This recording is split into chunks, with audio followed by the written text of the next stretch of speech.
Majo, John, Madden, Juanito sitting in front of my bed in my rehab unit in Asheville, North Carolina. This is a video for all you parents out there, especially who have ever been imperfect, who have ever had moments that you're pretty glad nobody ever saw or weren't on videotape, because I'm going to put two of my worst moments on videotape. I'm in a good place today. I'm in actually a staggeringly good place today after some rough months.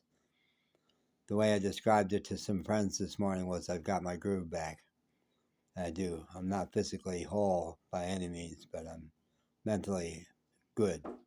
Yeah, hi. Very welcome. Good morning, handsome. Good morning. You can come in and call me handsome anytime, and you're on videotape. Say, hey. Majo's handsome. Thank you. So yeah, she's delivering the news for the day around the rehab center. I was just talking with my best buddy Tom, and I was telling him about how pitifully I had gotten caught between my girlfriend and my teenage son when he was 19 and living with me.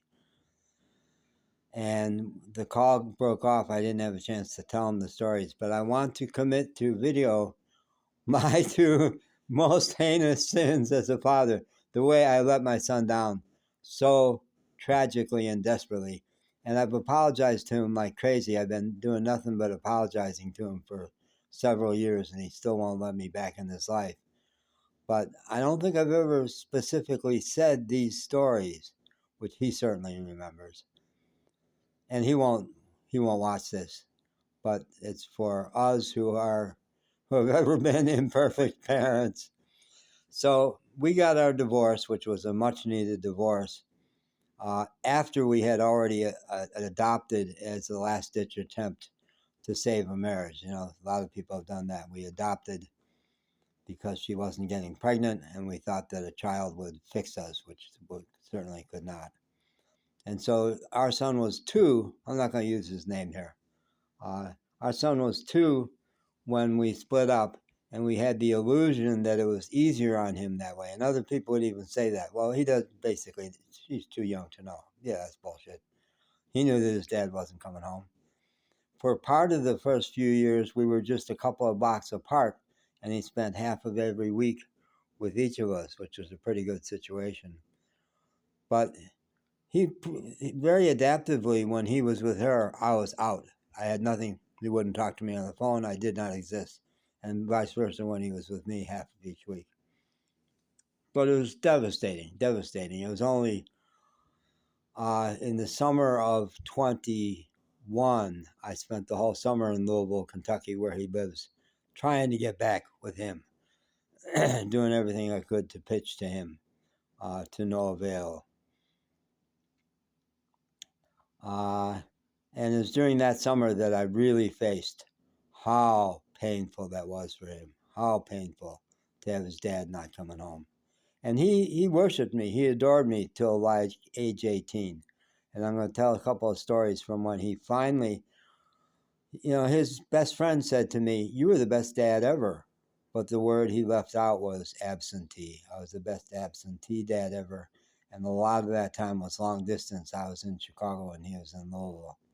And I was driving there once a month to see him and spending all our vacations together, but it was nowhere near enough. And then I moved to Cincinnati, Ohio to try when he was a sophomore in high school, because I had to get closer to him, but it didn't work. It worked on one level. We saw each other twice a week and he loved it, but it didn't hurt. It didn't save my pain. My pain got worse because I was saying goodbye to him twice a week. So then finally he came to live with me. It had always been our dream that he would come live with Dad. And as he said it, he was 19, he was a freshman in college. As he said it, now there's her, Jennifer, my girlfriend. And that was hard. The first year it was him and me in an apartment on Lake Michigan in Chicago. There was some beauty in that, and we had some wonderful times. But there was her, too. I was divided. And then we made the disastrous mistake of moving in together. And there was a period in our living together where the only two people getting along was me and her 6-year-old. Everybody else was not getting along in the household. And I was so desperately trying to keep a relationship together that never was meant that Jennifer and me, we could have been amazing friends and allies. But as lovers, we were terrible. And if we had been non-monogamous, it could have been better. If we had the concept of non-monogamy and not tried to hammer each other into being the right one, because we weren't right for each other. So I got so caught in the middle.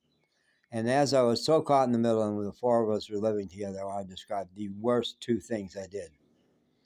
They both were related to Jennifer and me going away for the weekend and abandoning our son, who had been abandoned through adoption and abandoned by us splitting up with his mom and dad when he was 2. So abandonment issues, huge. 2 weekends where I went through with my plan to go away with Jennifer for the weekend, even though I should not have. If I'd had a brain in my head. One weekend he was real sick. I think he said he'd be okay, but he wasn't. He wasn't okay.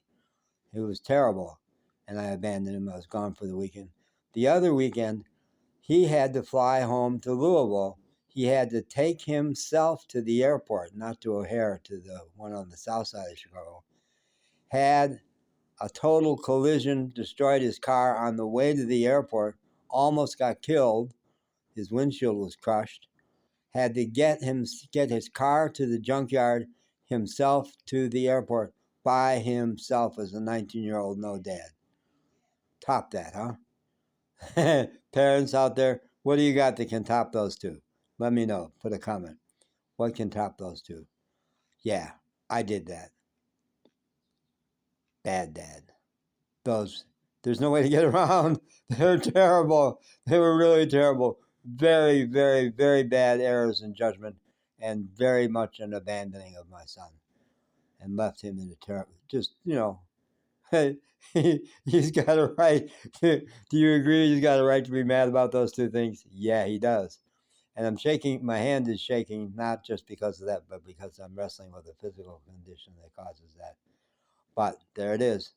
There it is. From the place of having been, I am still in a good place. I will continue to be in a good place today. And confession is good for the soul. Amen. Bye.